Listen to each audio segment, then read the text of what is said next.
ነፃነት ወርቅነህ በነገራችን ላይ ህይወቱ ያለፈችው ቤት ውስጥ ነው። ሐኪም ቤት ሳይደርስ ነው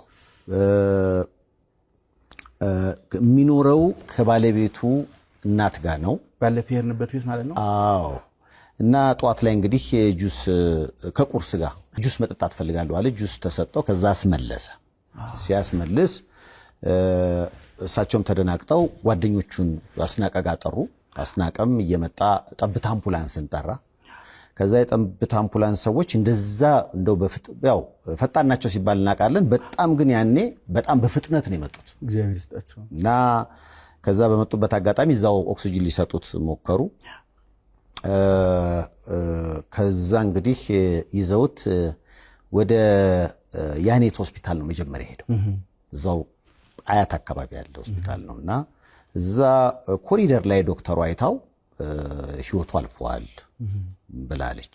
ከዛ ተመለሱ ወደ ቤት ተመለሱና እንግዲህ እኔ የደረስኩት ያኔ ነው። አስናቀ ደውሎልኝ ቤት ደረስኩኝ። የአምቡላንሱን ሾፌር ጠየቁት። ከዛ የሆነውን ነገር አሁን እንዲህ ነው እንግዲህ ለበርካታ ጊዜያት ሲያመው ስለነበረ ይህ ነገር ከዛ አንፃር የተከሰተ ይመስለኛል አለ። ስደርስ ግን ምን ነበር አልኩት። እኛም ስንደርስ ያው ቤተሰብ እንግዲህ እንዲያረጋግጥ ስለፈለግን ነው እንጂ ቦታው ላይ ስንደርስ ገና ህይወቱ አልፏል አለ። ስለዚህ